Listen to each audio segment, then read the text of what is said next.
Once upon a time, in a village at the foot of a mountain, lived two poor sisters. The younger sister was kind and worked hard, but the older sister was lazy and selfish. One day the younger sister was sweeping the floor when a gust of wind swept her out the door and into the forest. She didn't know it, but she'd stumbled into the magical realm of Mother Holle, the mystical woman who brought snow to the earth.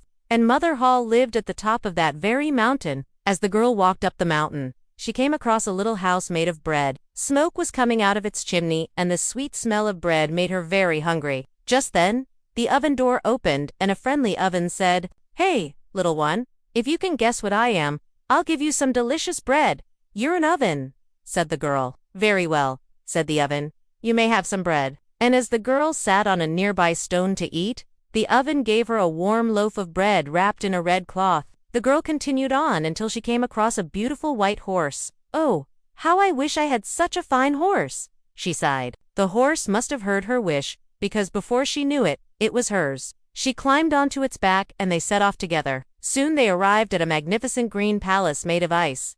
On its roof sat Mother Holle, shaking her feather bed. Whenever she shook it, big snowflakes flew through the air and fell to the ground below. The horse whinnied, "Don't go near that bed, little one. If Mother Holle sees you, she'll turn you into an icicle." But the girl couldn't help but sneak closer. To her surprise, Mother Holle stopped shaking her bed and asked the girl, "What's your name?" "It's Name," she replied. "Well, Name, since you've been such a good girl and helped my horse, I'll give you a chance to do something for me and earn a reward." "Anything, Mother Holle," said the girl. "I want you to take care of my oven while I shake my bed." So Mother Holle handed her a broom and showed her where to sit. Then she began to shake her bed. The girl swept the hearth until Mother Holle stopped shaking her bed. "Now it's my turn to give you a reward," she said.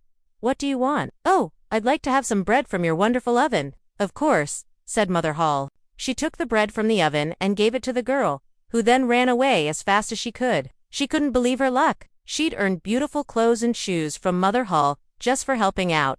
And now, she had delicious bread to eat. When the girl returned home, she told her family about all the wonderful things she'd seen and the kind woman who'd given her food and clothes. The next day, she went back to Mother Holle's house, only to find her lazy older sister there. It seemed the wind had blown her in, too. "Oh, I'm so cold," she complained. "Can't you see I'm busy?" Mother Holle asked. "Then let me earn some bread from your oven." "You don't work hard enough at home," Mother Holle said. "So I'll give you a chance to earn a reward. But if you don't do as I say, you'll be very sorry." Her sister promised she would try and sat down to sweep the hearth. But every time Mother Holle shook her bed, she got distracted, wishing she had the beautiful clothes she'd seen the day before. She didn't hear Mother Holle call out, "Hey, why aren't you working?" So, when Mother Holle finally stopped shaking her bed, she was very surprised. "You didn't even finish sweeping the hearth," she said. "But you looked so sad, and you hadn't earned a reward yet, so I bought you these pretty clothes." But when her sister saw them,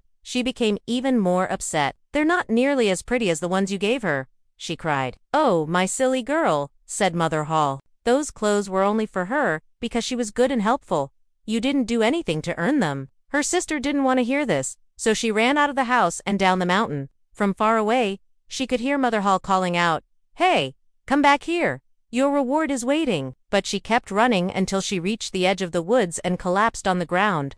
As she looked around, she realized that she wasn't in the magical realm anymore, and when she touched her dress, it turned to rags. Suddenly, Mother Holle appeared in front of her and said, "Your sister was right. You didn't do anything to earn these pretty clothes, so they're gone." The girl began to cry, but Mother Holle comforted her and said, "Don't be sad. Goodness shines brighter than gold." And that's the end of the story.